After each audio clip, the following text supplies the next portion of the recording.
Yo, yo, yo. Yo, yo, yo, yo. Should make a song. Yo, yo, yo, yo, yo, yo, yo. Our new intro song. I, Yo, yo, yo, yo, yo, yo, yo. it could actually work, like straight up. You think so? All right. I think you believe in our singing ability a little bit too much. Maybe too much. How's it going? No, but it's pretty good. It was just that my sister thought it was a good reason to run up a mountain like 10 times before eating breakfast. And I didn't quite like the idea, but we went with it anyway. And then it took a lot more time than I expected. And then I was like, yeah, no one cares about my podcast, huh? Piece of shit. God damn.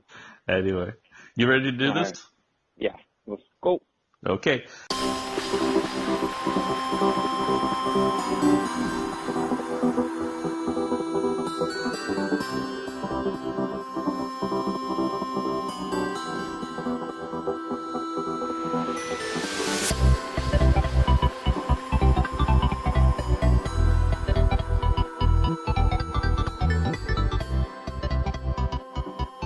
It is once again Tuesday. Welcome to the Wrestling Guild podcast, as it's called. I almost forgot what the podcast was called.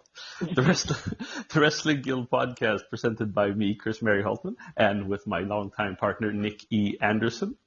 Boom. Boom. This is a subsidiary to the SLTD Wrestling Podcast Network. Go in on sltdwrestling.com to find all your podcast needs. And an extra shout out to the World of Sports review with Dim Van Dam dropped today as well. So Awesome. check that out. So Nick, how are you doing? No, I'm doing pretty good, some good weather here in Sweden, and not too hot, not too cold, so I'm pretty happy, pretty satisfied. It's pretty, as they say in Swedish, lagom. Oh yeah, try to explain that, yeah. Well, I mean, it's not difficult to explain. It's just right. Oh yeah. Just right. Just right. Oh yeah, true. Just right. Yeah. It's just right. True that. So, we're going to talk about Impact from August 2nd. So we're 2 weeks away out from Slammiversary. Still feeling the effects. So how did you like this episode? I definitely think it was better than last week. I mean, I just got to say that. I mean, at least I think we had some good matches here and there, and they were a lot interesting than the other ones we had last week. And even though we had some matches that were a bit shitty and whatnot, but I still think we had some good matches here. I was still satisfied, and we had some funny shit, and and we had some Grado stuff in here as well, so that was a big plus. I'm pretty satisfied. I quite liked it. So an episode with Grado is an episode that is for you. Absolutely. Good. Absolutely. That guy is funny as hell. I mean, wow, what a guy. And without a Rosemary, you're just going to have to fill your existence with Grado. Yeah, it's quite sad actually, but yeah. Rosemary gone. Yeah, well, I mean, she's not gone. I mean, no, but she's just out with an injury. And it was announced, or they were interviewing Taya Valkyrie, I think last week or the week before, and she said that she's still with Impact. But I think it has to do, I think what people are forgetting is that she has some problem with her visa, and last time they were in Toronto, she wasn't able to be with then either, because then she wouldn't be allowed to come back into the States or something like that. But people seem to forget about that. But anyway, we digress. Let's dive into this episode. We start with a recap, obviously, from last week, and then we head straight into the tag match between Su Yung, the Undead Maid of Honor, and Ali and Kiera Hogan. How did you like this? I think it was cool. I think it was an interesting match. Like, Kiera is a kind of quite special wrestler, and I think Ali is a really special wrestler. And having them as a team, I think that was a quite interesting tag team right there. And I think they worked well together. They showed their strengths. And from Su Yung and her little slaves, they didn't have that much in defense. I don't know what was up there. I don't know. They had been performing better. Yeah, I think it's quite obvious here for anyone who is watching that Su Yung, of these 4 girls that were in the ring, because the Undead Maid of Honor was obviously 2 Scoops, Casey Spinelli. You could tell. Mm, mm, mm, Um, but so Sue Young is actually probably not, it's tough to say worst wrestler, but she's probably the one that performs the least mm, of those four girls. Which I don't know. I mean, she shows her ass a little bit there.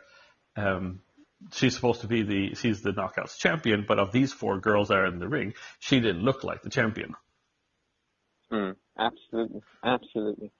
Now I don't know what's the issue. I don't know if she's tired or whatnot. But in this match, I mean, I was expecting a lot more from her because she's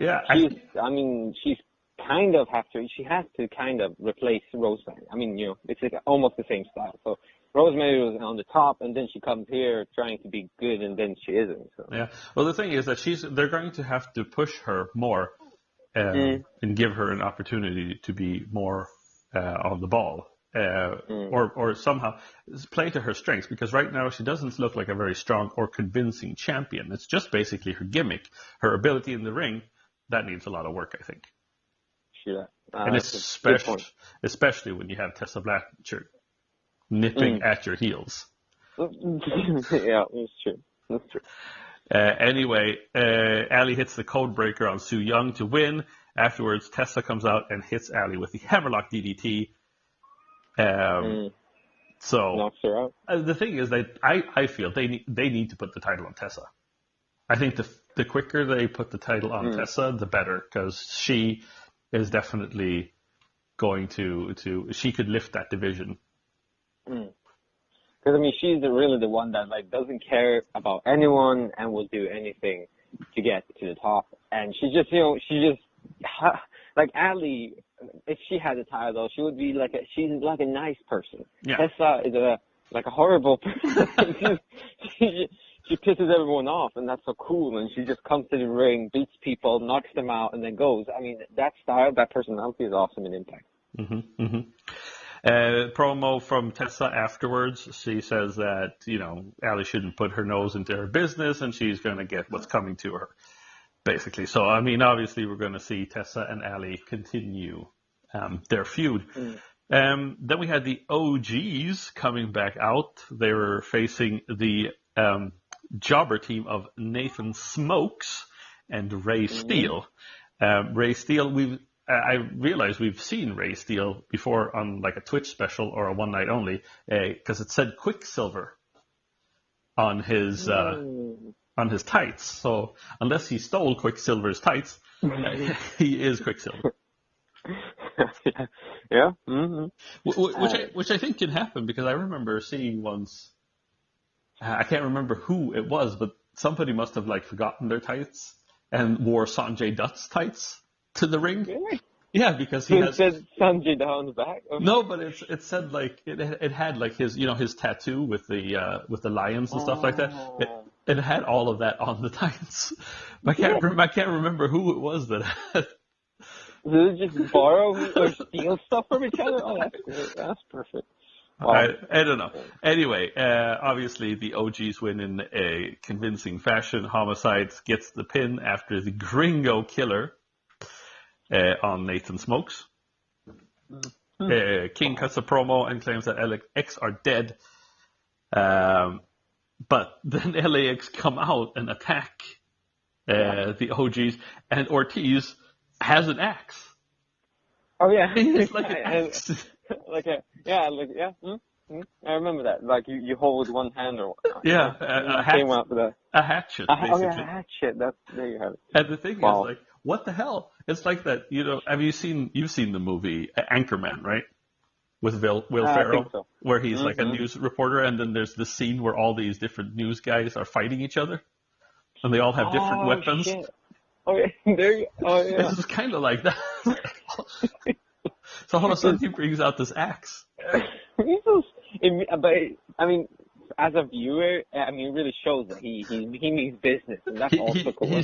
He's cutting up some lumber for. Where'd the axe come from?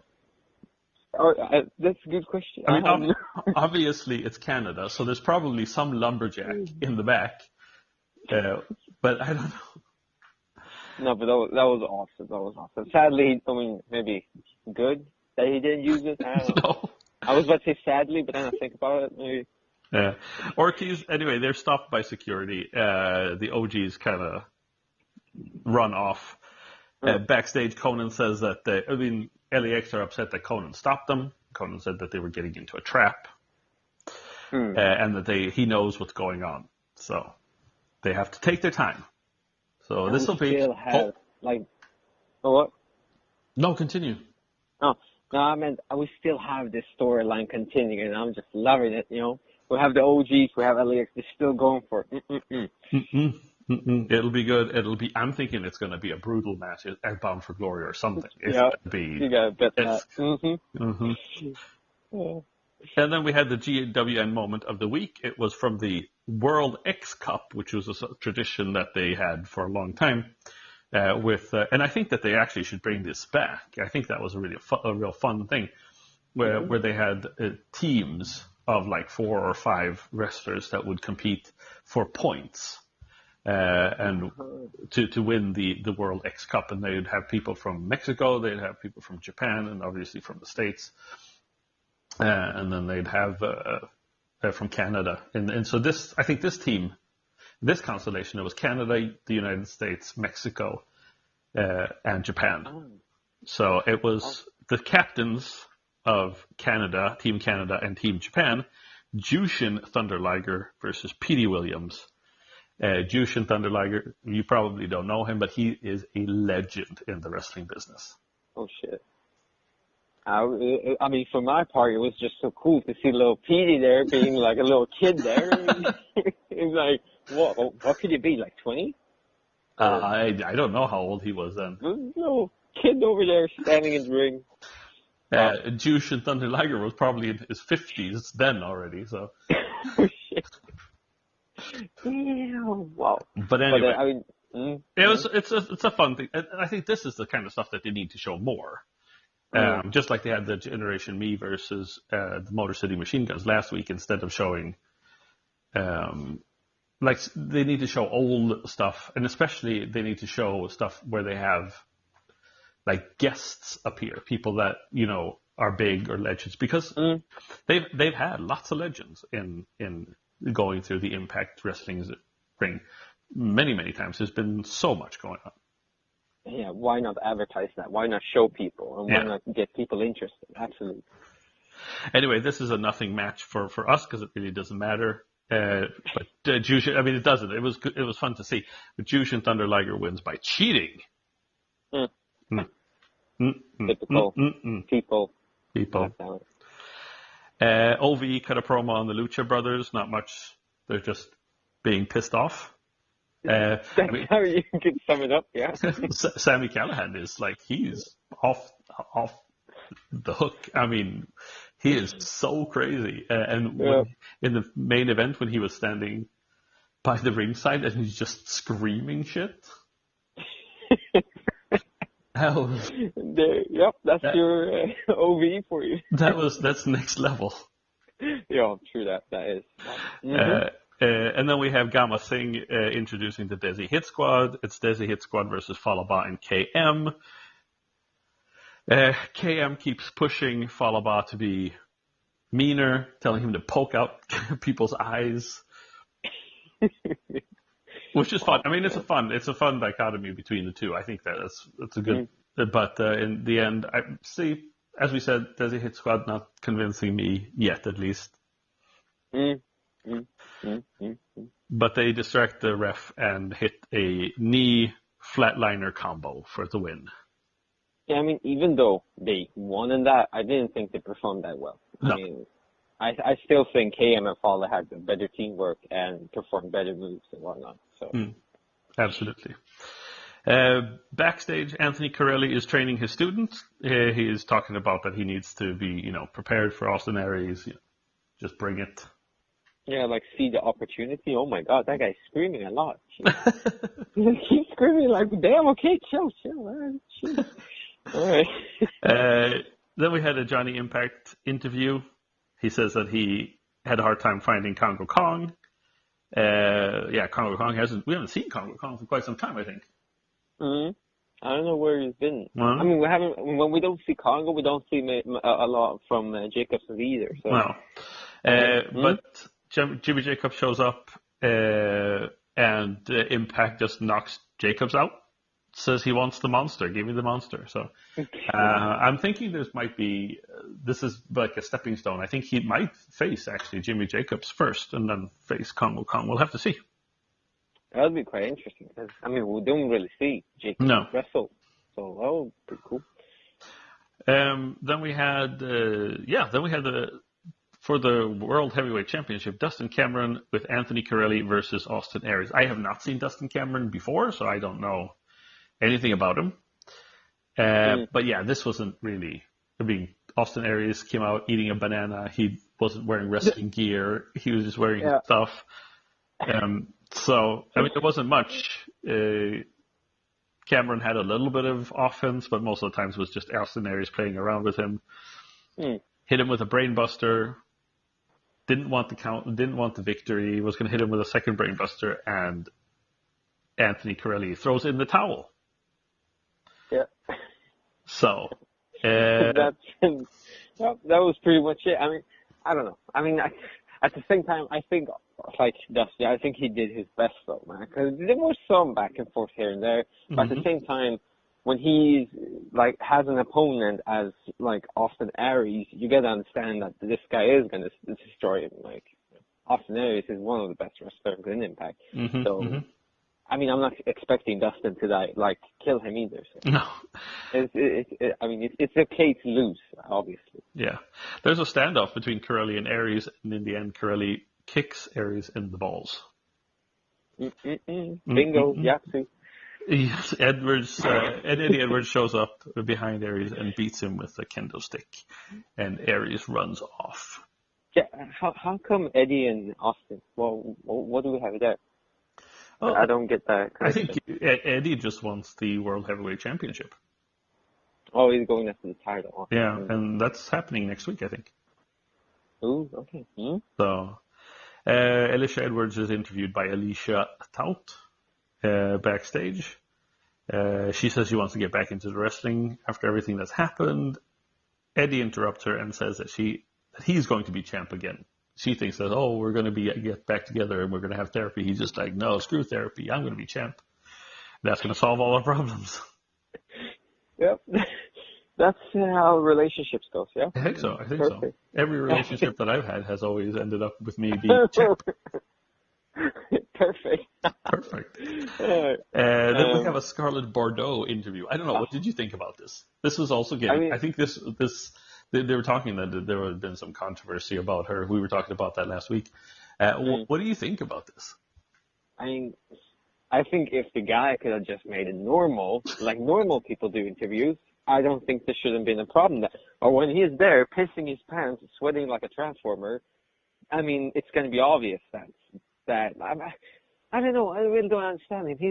He can't even talk, and he's sweating like a Well, how would you be if you had Scarlett Bordeaux next to you? Yeah, but just talk like a normal human. I mean, she's not like... I mean, she looks good, but it's not like a 11 out of 10. She's no Rosemary. No, well, there you have it. That too. but at the same time, Scarlett is so funny as well, because she's like, takes the mic, you can go and sit now. This poor guy goes, he's like, oh.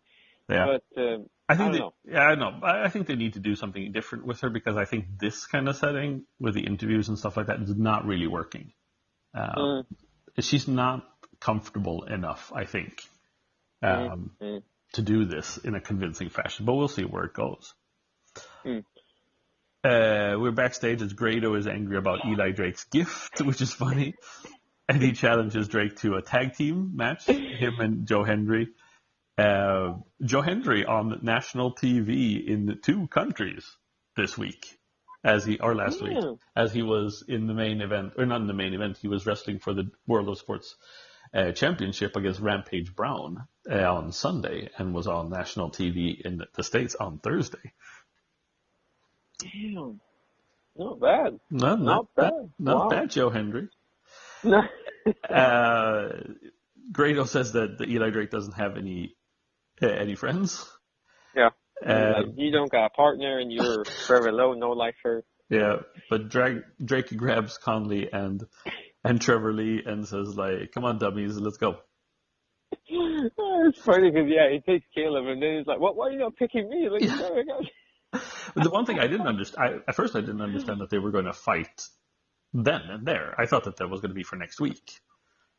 Oh yeah, I didn't understand that either. I thought they were building up for next week, but yeah, well. Well, so it was Grado, Joe Hendry versus Eli Drake and the Cult of Lee, which ended up being Trevor Lee. We were talking about this when we were reviewing Confrontation, that they do need to give Caleb Conley more room because he is a good wrestler.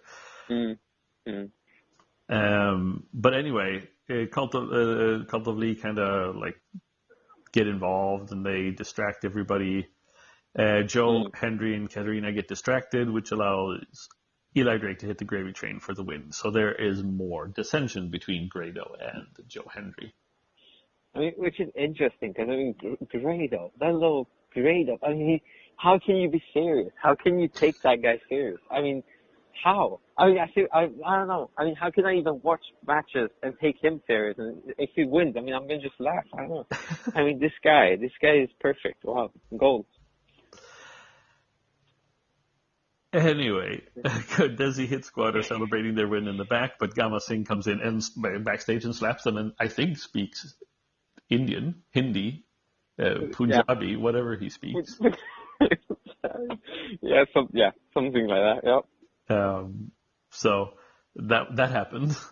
Matt Sydal talks about his loss to Brian Cage, contemplates it. I was afraid that there was going to be like, oh, I'm going to retire now because I couldn't do what needed to get done, but it doesn't seem like that. He's just kind of like regrouping to come back.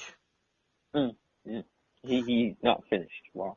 Yes, and then we had the OVE versus Lucha Brothers main event, and man, what a main event it was.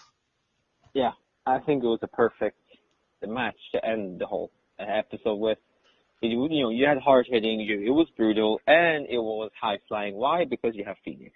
Well, and I mean, that thing that Phoenix did in the corner where he ran up the ropes and then did like a roundhouse kick to one of the Chris brothers, that was just like, I just had to stop and like, damn. What did I just see? Let's replay.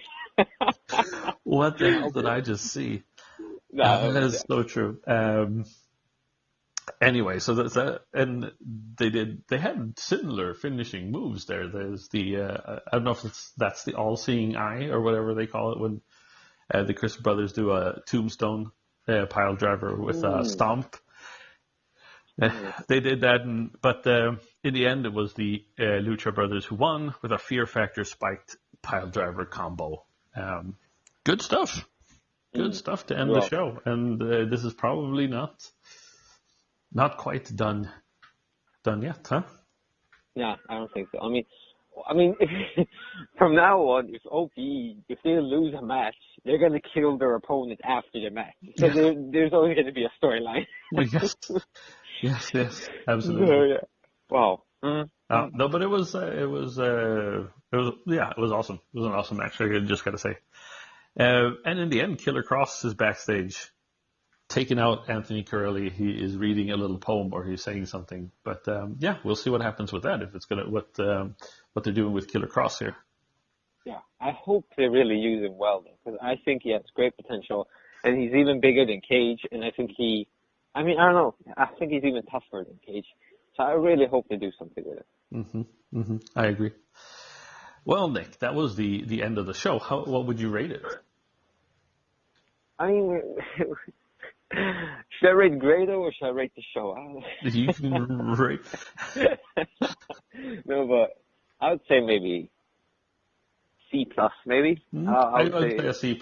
There was, it felt like it at times dragged on a little bit, and there were some things that weren't completely perfect. I don't know if I felt that the Aries Cameron match was necessary. Yeah. If they could have put something else in there. The Scarlett Bordeaux thing was a little bit cringy because she just doesn't feel comfortable. That was cringy.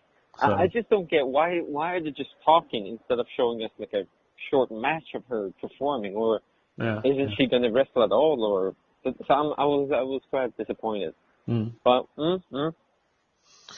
Yeah, so C plus, and hopefully, well, next week or this week actually on Thursday we'll see Eddie Edwards versus Austin Aries for the World Heavyweight Championship. I mean, that's going to be interesting because in That's Austin gonna be Aries, as we all know, he is really good. But at the same time, when Eddie goes crazy, that's a whole another chapter. That's a whole nother level. Mm-hmm. True that.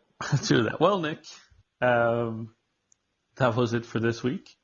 My name is Chris Mary Holtman, and for Nick E. Anderson, we'd like to say goodbye. But first, remember to follow us on Instagram and on Twitter, on all podcasts, wherever you get your podcasts. We should say that. We can't count them up. Because you can find them everywhere. And don't forget to check out the SLTD wrestling.com podcast network for all your podcast needs. Yeah. Yes. So what do we say, Nick? Bada bing, bada boom, yo, yo, yo, yo. Okay. Yeah. Have a good week.